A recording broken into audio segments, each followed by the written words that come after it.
Hello and welcome to the CDO Magazine interview series. I am Denise Collision with SHI International, and we are partnering with CDO Magazine, MIT CDOIQ, and the International Society of Chief Data Officers in a series of interviews.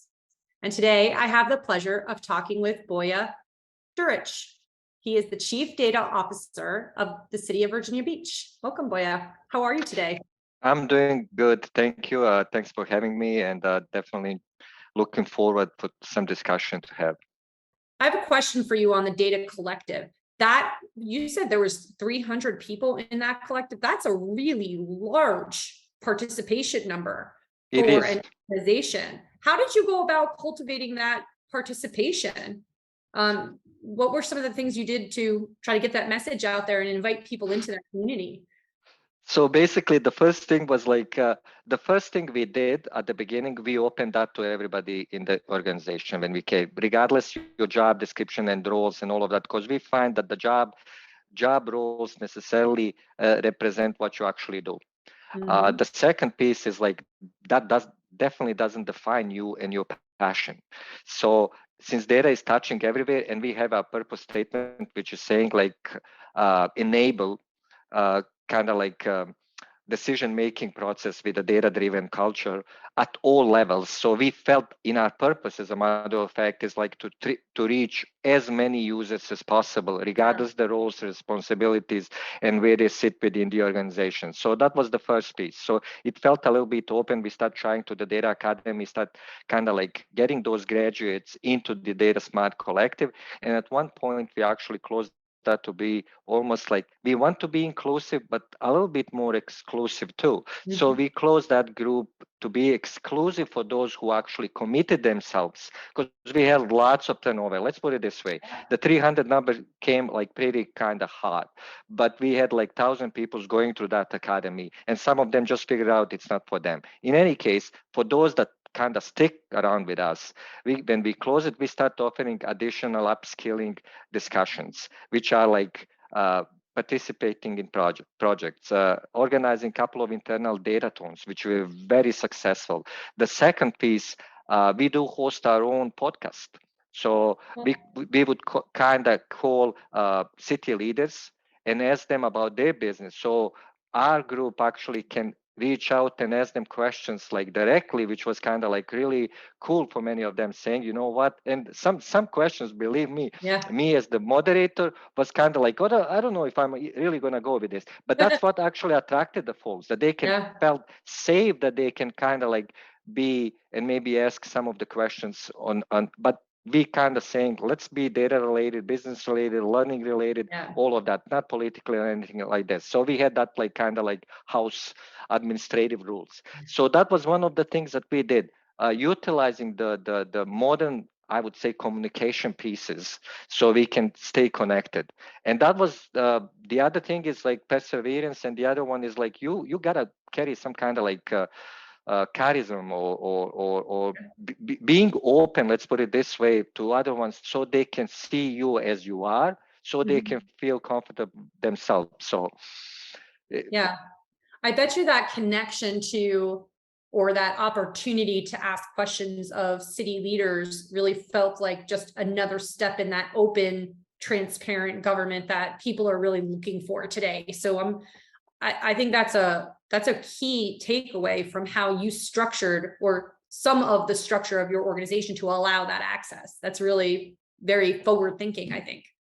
And just to add, those are really good opportunities where I learn a lot about how business is done with some of the challenges. Because when you talk the data, it depends. From the IT perspective, again, data flows when it's close to the IT or the source down there. There are a couple of things that are common among many leaders. But once you start going closer to the business units, then you start learning the challenges, which are completely, it's a kind of fluid environment, and everything depends who is on the leadership role, who are your people, what's outside factors you have, almost running your own business within the whole different environment. Even though it's a business unit within the organization, they all run their own business, working with facing the residents. Yeah, really, really cool stuff. Thank So you. back to talent acquisition. Everyone's trying to sort of plug holes that we have for immediate needs. I want to get your thoughts and your perspective on the future of talent acquisition. So just thoughts on what the future of talent acquisition looks like, and what are things that we can do now to ensure a great pipeline into the future, specifically for data roles. How can we encourage students to get involved in data?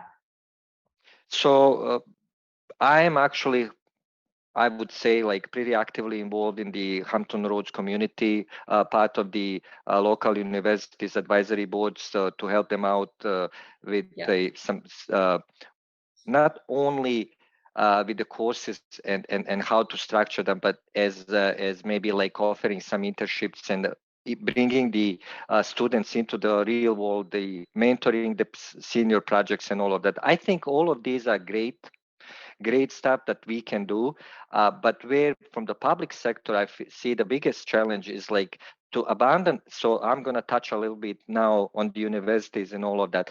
We are creating lots of those hybrid I would say degrees, and which is fine, but there are some fundamentals like that they need to be kind of like really strong, not to go on the many routes saying, you know what, let me touch this. Then you are jack of all trades at the end. You don't know almost anything or nothing. So however you phrase it. So one thing is like, if we can, from the hiring perspective, now avoid a little bit of this traditional functional or tenure hiring process, for example, and there's lots of jokes out there, and I agree. When you ask someone for 5 years of experience for the technology that is only 3 years old, Yeah.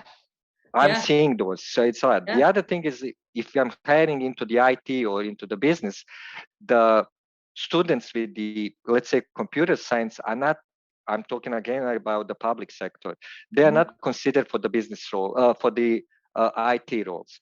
The kids with the business degree might not be considered for the information technology roles. Right. So as if we have the expectation when someone is leaving the college that they're coming with lots of knowledge and expertise rather than maybe getting some fundamentals. I see lots of business leaders with engineering degrees, and engineering is a matter of fact mindsets. On the other side, I'm seeing lots of the people leading the engineering roles with creative and almost like liberal arts, I would say, skills. And people don't see that, as a matter of fact, those are really important things to have. But as a matter of fact, we have to be a little bit more open to hiring these and giving them opportunities to work in the different departments straight out of college. The other things, as I said, tenure doesn't mean anything that much. How much it tells me how collaborative you are, how your team perceived it, what you achieved. Because the technology are changing, especially in technology. But what you can bring from the tenure are maybe those soft skills, as a matter of fact, that I mentioned. How collaborative you are, like in the cross-functional. Because everything now is be more and more cross-functional rather than being in silos. And that's where I see the biggest challenge. When we create like this, we're getting silos, functional silos, business silos, and at the end down, it's the data and it's siloed by the definition and design. If you go like this, I would say we're getting a little bit more cross-functional true design that be from the data perspective as the practitioners and leaders need more. Yeah, I think that's a big transformation that needs to happen within all public sector entities, because we still are so very tied to those historical job recs and job roles and job descriptions.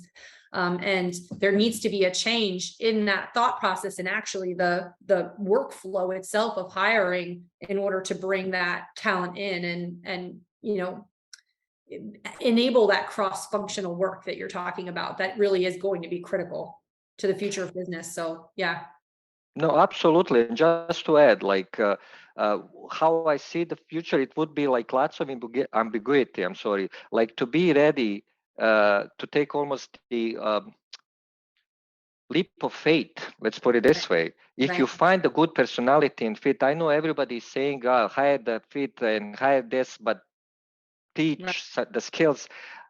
It is more like lip service at this point. I'm not seeing that in practice. So Yeah. I think we have it. We actually understood what's there, but needs to be implemented in practice. So many of the private sector and the smaller companies, as a matter of fact, are leveraging on this and they thrive. Public sector, along with I would say the huge corporation, which is just by the sheer size, I think it's Yes. not yet easy to move because you have like certain process and procedures that you have to follow. It's a little bit lagging, but needs to be done definitely. Well, I have to tell you, Boyan, I really enjoyed this conversation. There's so many Likewise. nuggets of wisdom. So I just wanted to say thank you for joining me today. And for all those listening, please visit cdomagazine.tech for additional interviews. Thank you.